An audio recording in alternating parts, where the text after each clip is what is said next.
कि जब सुतनी बलम तर खटिया लगाए तब मरेला झुलुफिया।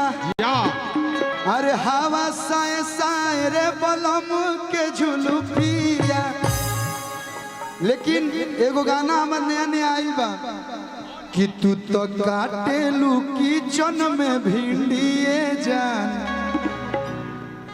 जब साटी के काला काला बिंदिए जान।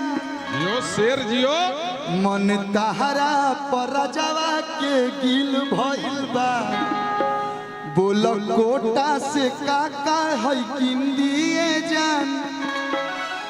दोनों निकाल फट फटिया के चौभिया। तो हमार माय भाई गाँव तरस कि ये हो हमार भाभिया, भाभिया न लगी है ए हो हमार भाभिया। तो जे कहतारी कि देखेला तरस जाओ देवारा सरबिया, तो की हिंदी हो राजा, तो की हिंदी हो राजा। सड़िया गुलाबिया तो की हिंदी हो राजा। तो जिसकी जिसकी वाइफ है आप लोग पिंक कलर यानी कि गुलाबी कलर अपने अपने पत्नी को दें ताकि बीवी खुश रहे। इनसे एक बात पूछना चाहते, पूछ ले भैया, खुशी हो। सज के सवर के दिलवा के घर में डलले बाड़ू डाका। इनसे भी पूछ ले।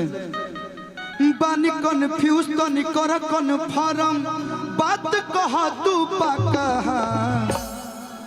पिन्हले तू सूट सलवार बाड़ू हो भैया, पिन्हले तू सूट सलवार बाड़ू हो। मैरिड बाड़ू की कुंवार बाड़ू हो, पिन्हले तू सूट सलवार बाड़ू हो। मैरिड बाड़ू की कुंवार बाड़ू हो। सोच के सवर के दिलवा के घर में डलले बाड़ू डाका। पानी कन्फ्यूज तनी कर कन्फर्म, बात कहा तू पाका।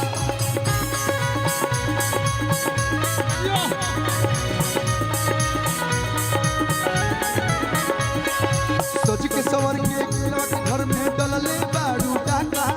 पानी कन्फ्यूज तनी कर कन्फर्म, बात कहा तू पाका। तो पिन्हले तू सूट सलवार बाड़ू हो, पिन्हले तू सूट सलवार बाड़ू हो भैया। तो मैरिड बाड़ू की कुंवार बाड़ू हो, मैरिड बाड़ू की कुंवार बाड़ू हो।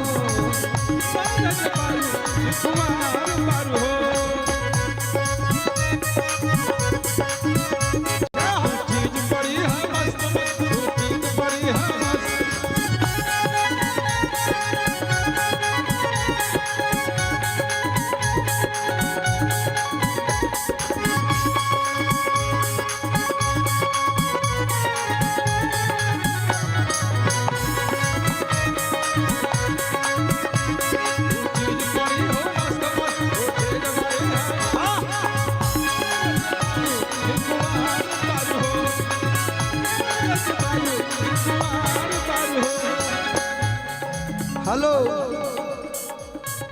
खाली कहत कि बाड़ू तू कुंवार हो या गुड्डू भैया।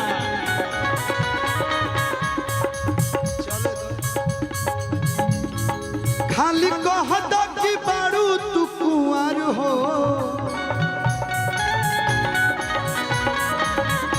इजहार कर पीछे बाजार हो